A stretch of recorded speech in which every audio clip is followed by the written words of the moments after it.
So it's a beautiful spring day, and we're riding up the original Caribou Wagon Road where miners went up to Barkerville to search for gold.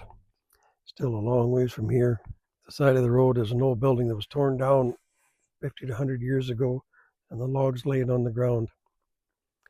You notice the big logs have barely started to rot in this very dry climate, and some of the smaller ones are totally back into the carbon cycle.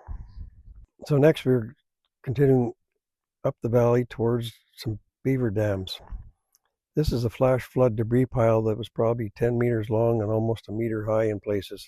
This is when some event triggered a huge flash of water coming down the mountain, and all the branches and sand piled up and continued down the valley.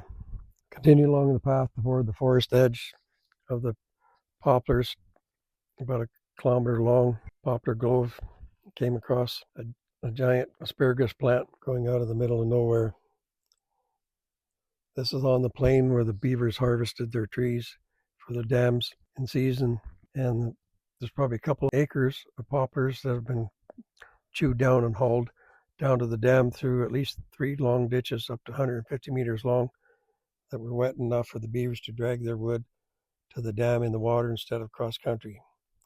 There's actually 3 ponds here, and although 2 of the dams are broken down, the main dam is probably still good for a while. It's 20 meters across, and we discovered today that back in the bushes and trees there's another 20 meters of dam that are hidden by the trees that were part of the original dam. So if you see the possibility of that dam blows out, it's a very steep valley and it's down 100 feet to the valley bottom. Right now there's very little water going through the dam due to the severe drought we're having here. So the height of the dam down to where they started building is probably 20 meters.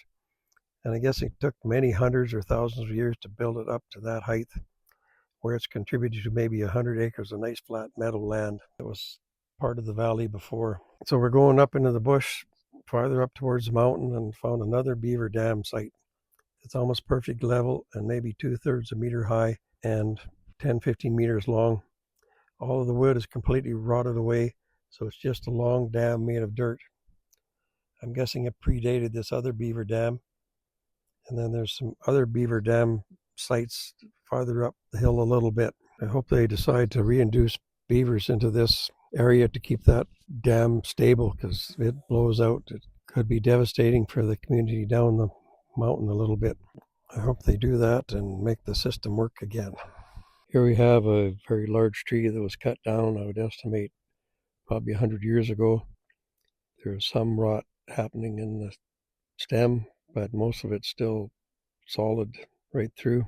And a little farther down the valley is a huge standing tree that somebody actually cut a notch out of and then quit doing it. It's bigger than this one laying on the ground, and it's a very impressive tree. This one view is looking up through the branches that are covered in reindeer moss. It's like 2 inches thick. And I'd love to come back there just when the sun was setting and take a picture of that under some better circumstances.